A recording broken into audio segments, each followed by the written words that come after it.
Question. तो previous lecture में sp3d देखे थे हम लोग, डिस्कस किए थे ज्योमेट्री और उससे रिलेटेड कुछ इम्पोर्टेंट फैक्ट। नेक्स्ट आज उसी से रिलेटेड कुछ क्वेश्चन।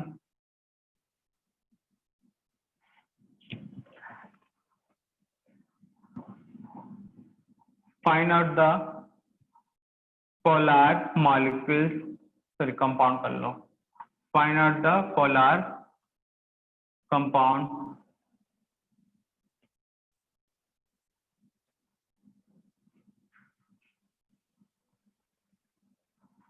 PCl3F2 PCl5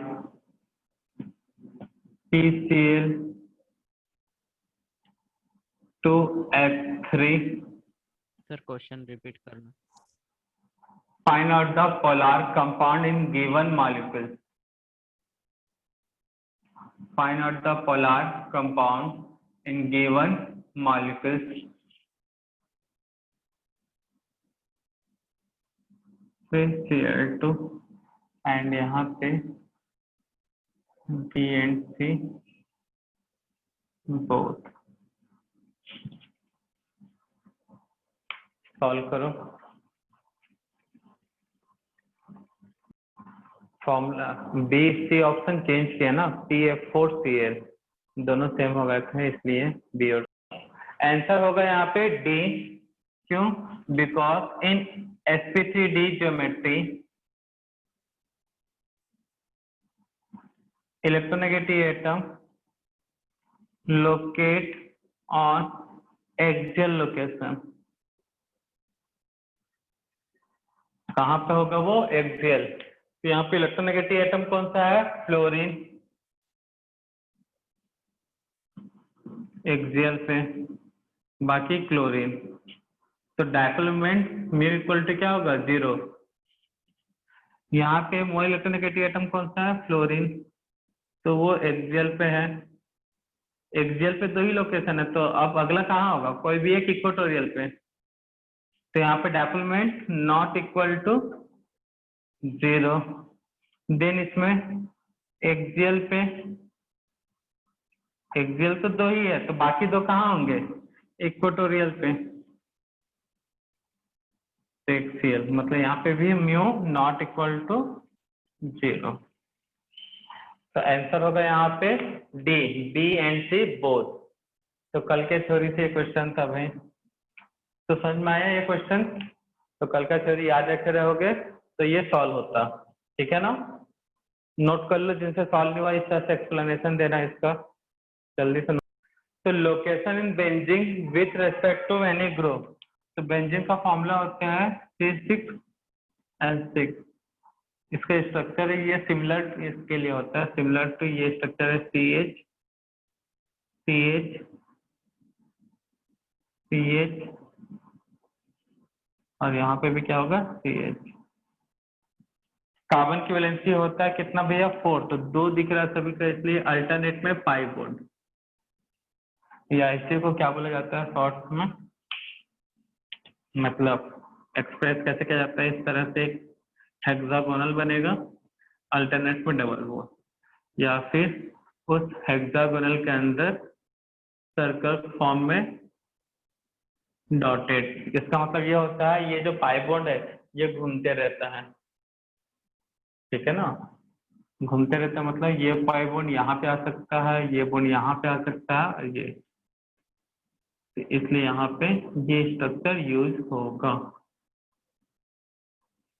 तो ये याद रखने वाली चीजें हैं। तो बेंजीन का फॉर्मूला C6H6, ये सब बेंजीन ही है। तो इसमें बेंजीन में अगर कोई ग्रुप है,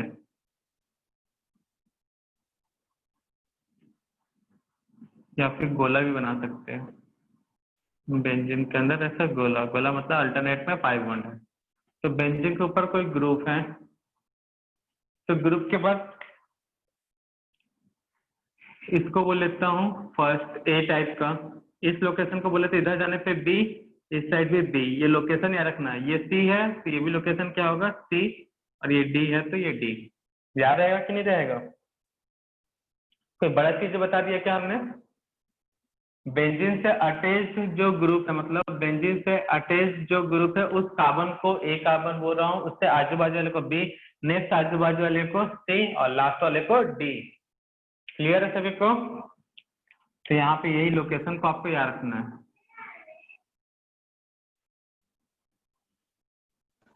सर हम नीचे से ऊपर नहीं जा सकते? बिल्कुल जा सकते हो बेटा।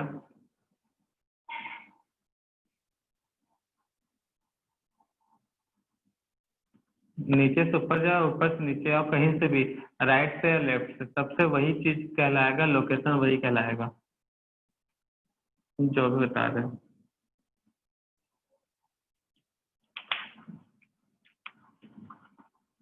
तो ये ग्रुप, इस कार्बन को बोल रहा हूँ ए, इस कार्बन को बोल रहे हैं हम बी, हाइड्रोजन को नहीं कार्बन को, इसको बोल रहे हैं सी टाइप, इस कार्बन को बोल रहे हैं सी टाइप, और ये लास्ट वाला डी टाइप।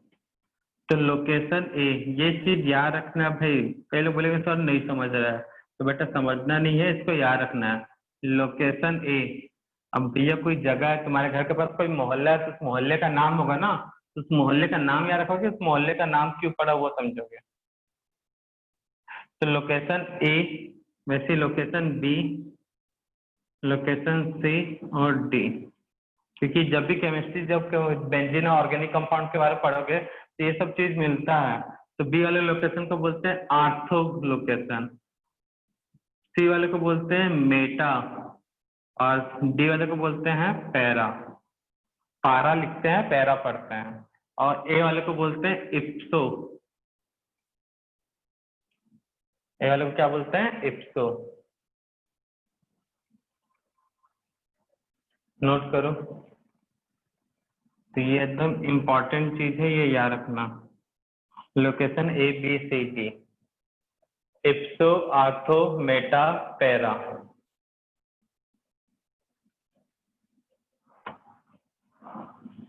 नोट डाउन करो जल्दी से। इसमें भी डायपोल मोमेंट का क्वेश्चन बनेंगे, देखो कैसे। नीचे में कुछ कंपाउंड का फॉर्मूले नोट किए हैं, उन फॉर्मूले को भी नोट डाउन कर लो बेटा, याद रखना उन्हें। सर एक बार पूरी स्क्रीन दिखा दीजिए। Find out the dipole moment in given organic compound. Find out the dipole moment in given organic compound.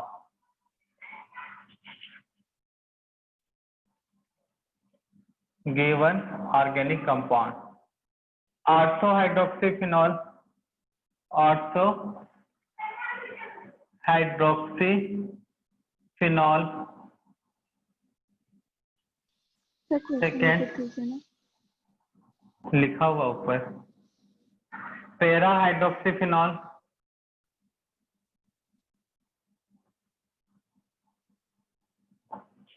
Para hydroxyphenol, third meta हाइड्रोक्सीफिनॉल।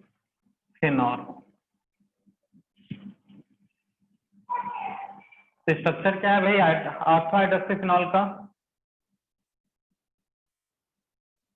अगर यहाँ पे ये फिनॉल है, ये भी फिनॉल और ये भी फिनॉल, ऑर्थो हाइड्रोक्सी मतलब क्या होगा बताओ? एक OH यहाँ पे लगेगा, पैरा हाइड्रोक्सीफिनॉल यहाँ पे लगेगा, मेटा हाइड्रोक्सीफिनॉल यहाँ पे। तो मुझे बताओ डायपोल मोमेंट किसमें 0 है, किसमें नहीं है?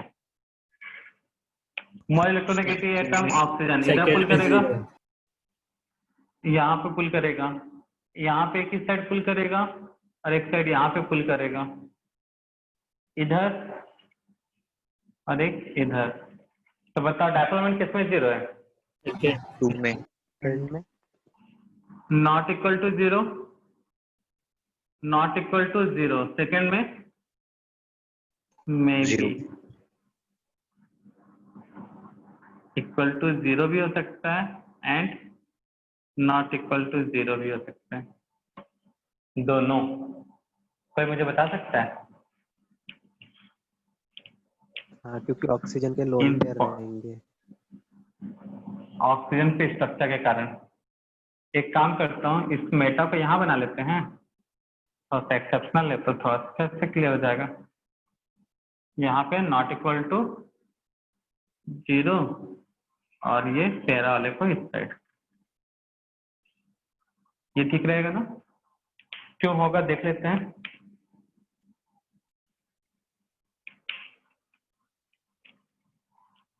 तो यहाँ पे नोट कर देना,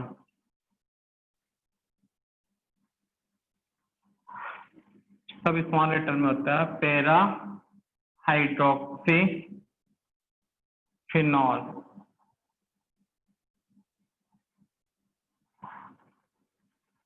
is polar, may be polar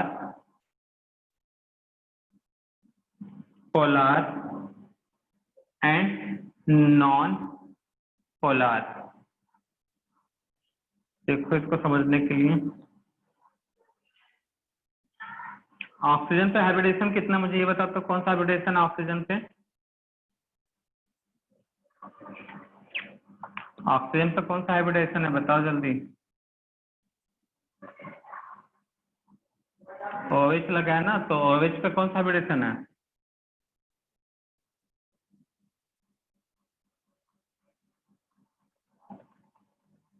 बोलो जल्दी। sp3 sp3। तो sp3 के कारण स्ट्रक्चर ऑक्सीजन का कैसा होगा? वी शेप का होगा। याद आया कुछ? दो लोन पहले ना, तो स्ट्रक्चर कैसा होगा? V shape. तो वी शेप में ऊपर वाले ऑक्सीजन का स्ट्रक्चर इधर वी शेप, इधर भी एच हो सकता है। दोनों में फर्क दिख रहा है? इसको हम लोग बोलते हैं सीस केमिस्ट्रिक लैंग्वेज में, और इसको बोलते हैं ट्रांस। केमिस्ट्रिक लैंग्वेज में ये सीस है और ये क्या है? ट्रांस। तो सीस वाले में एच सेम साइड, अगर कोई चीज सेम साइड होता है तो केमिस्ट्री के टर्म में उसको सीस बोलते हैं। अगर अलग अलग है अपोजिट,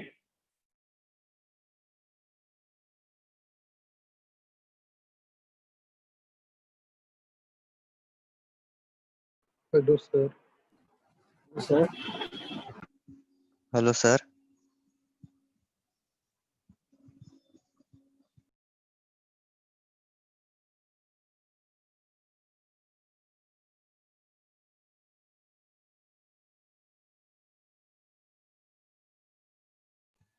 स्क्रीन अटक गई है क्या?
Hello hello sir.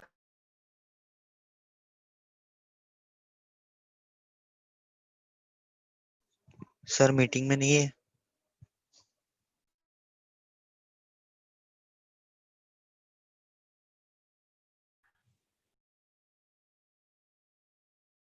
सीचल recording of कर।